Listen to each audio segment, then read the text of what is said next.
De um lado da vida deste homem, uma coleção de atitudes erradas.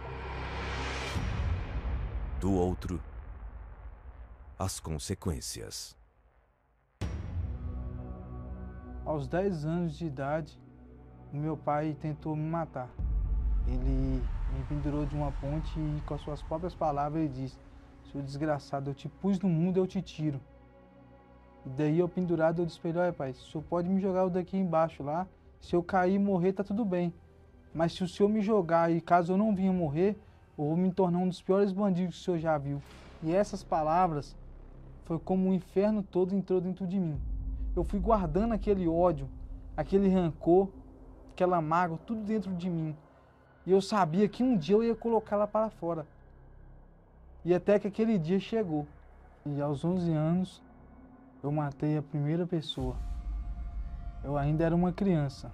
Eu fui preso e ali naquele presídio, no centro socioeducativo, ali foi uma escola, uma verdadeira faculdade do crime, porque ali eu pude aprender coisas que eu não sabia. Então, quando eu saí, a primeira coisa que eu fui fazer foi pôr em prática tudo que eu aprendi ali. Este passou a ser o objetivo de Walisson. Cheio de ódio e frieza, se tornou um matador de aluguel. Uma dessas que eu saí, fui para São Paulo e ali foi, se eu fiz um ali, lá eu fiz vários. E eu fazia coisa que qual eu me envergonho hoje do que eu fazia. A minha mãe, ela pensava que eu era um menino assim, um menino bonzinho, até ela descobrir que eu era um monstro. Até ela descobrir que o meu prazer, a minha profissão era matar. Ela viu uma cena que eu acabei tirando a vida da pessoa na frente dela, ela desesperou, porque ela não esperava isso do filho dela, o que o filho dela se tornou. Eu não me via como uma pessoa, um ser humano, eu me via como um bicho, porque eu não tinha dó nem piedade de ninguém. Eu não sabia o que era amor, quanto mais quem era Deus. O Deus meu era próprio, eu mesmo era o meu Deus. Eu não tinha amor por ninguém.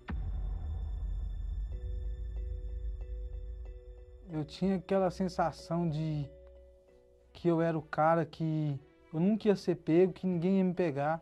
Até que então, num belo dia, eu de trazer armas para uma dessas biqueiras que eu tinha em Minas Gerais. Eu vim com o carro cheio de arma, me denunciaram e aí teve uma perseguição da polícia atrás de mim em alta velocidade. E nessa perseguição eu estava a 140, 150 por hora e trocando tiro. E eu tomei um tiro de .40 na cabeça. Foi onde eu vim capotar o carro e acabei sendo arremessado para fora do veículo. E dei com a minha cabeça numa placa de trânsito.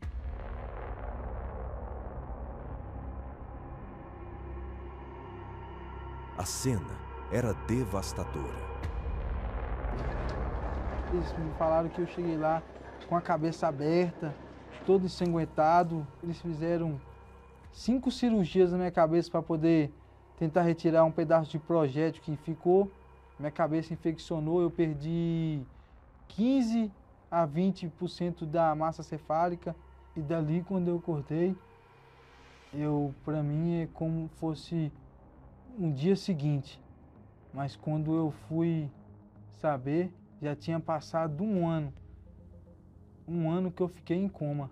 Eu me deparei com a situação que eu estava ali para morrer, porque eu estava jogado, não tinha cuidado, ninguém cuidava de mim, enfermeira, médico, ninguém cuidava de mim. Mesmo sem o movimento do meu lado esquerdo, quando eu olhei para o meu lado direito e para minha perna, eu estava com algema na perna, no braço e com escotas armadas ao meu lado, pois eu já estava preso. E lá no presídio, chegando no presídio, ainda eu precisava de cuidado, porque eu não tinha movimento. E ali, quando eu vi que eu precisava de alguém para me limpar, de alguém para poder limpar a minha fralda, me dar comida na boca, eu vi que eu não era ninguém, porque eu não era aquela pessoa que eu tanto achava que eu era. E mesmo naquele jeito que eu me encontrado, eu fui levado ao júri, ao tribunal, e fui condenado. E peguei 39 anos de prisão.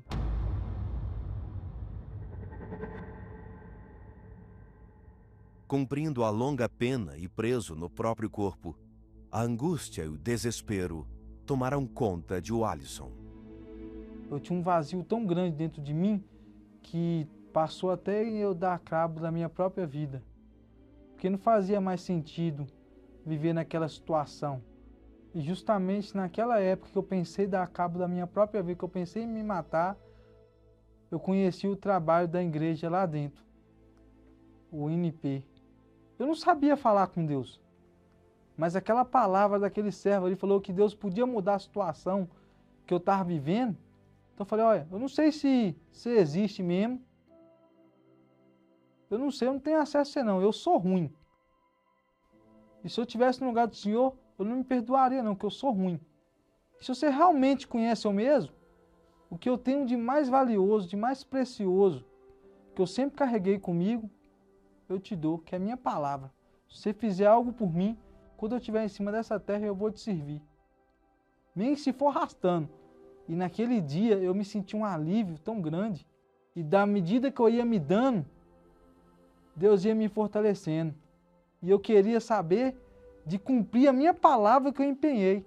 E lá dentro eu ganhei uma Bíblia e eu lia ela até, punha ela apoiada no meu peito e levantava um pouco e ficava lendo.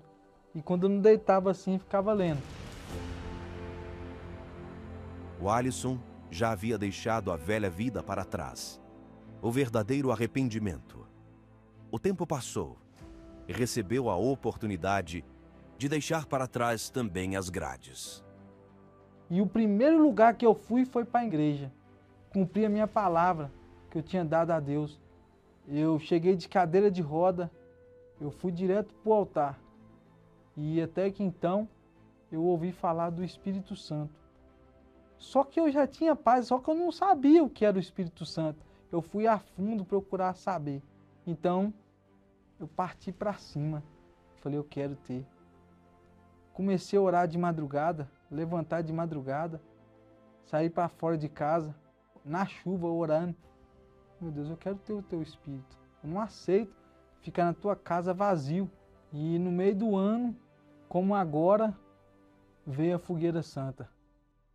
E eu me lancei. Eu me lancei. Por completo, por inteiro. E, meu Deus, eu não aceito ficar na tua casa, viver sem o teu Espírito, não. É tudo por tudo. Eu comecei do nada e eu não paro por nada. E eu juntei tudo e eu fui para subir no altar. Eu lembro que eu subi naquele altar de muleta. Coloquei o meu sacrifício ali e eu falei para Deus, olha meu Deus, está aqui. A minha vida. Eu me derramei e fui sincero. Falei, olha meu Deus, está aqui. Ó. Eu não presto, mas eu quero te servir. E foi então que o Espírito Santo veio, me abraçou. E naquele momento eu senti uma paz tão grande. Não foi sentimento não. Foi uma paz que eu nunca tinha sentido na vida. De toda a vida, um ser tão podre, um ser tão pequeno. Naquele momento eu senti amado. Deus falou para mim, olha, a partir de hoje você não está só. Eu estou contigo, meu filho. Meu filho. Eu falei, obrigado, meu pai.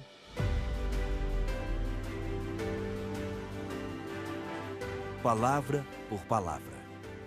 O interior deste, que foi o portador da morte, hoje tem em si o autor da vida. Deus foi transformando a minha vida a cada passo. Eu dava um passo e Deus caminhava comigo. Ele me abençoou com a mulher de Deus. Eu não tive referência de pai. Hoje eu sou um pai. Hoje eu tenho um casamento abençoado. Hoje minha mãe tem orgulho de mim. O meu pai que queria me matar antes, hoje tem orgulho de mim. Antes eu saía para tirar vidas. Hoje eu saio para levar vidas às pessoas. Humanamente falando, não era nem para eu estar aqui. Porque os médicos falaram que eu ia vegetar, eu só tenho uma parte da cabeça, eu não mexo, mas eu não me importo com isso, pois eu posso ter a metade da cabeça, mas eu sei que eu me entreguei por inteiro. E até hoje, através da palavra, eu empenhei minha palavra a Deus e Ele até hoje tem cumprido a palavra dele através da minha vida.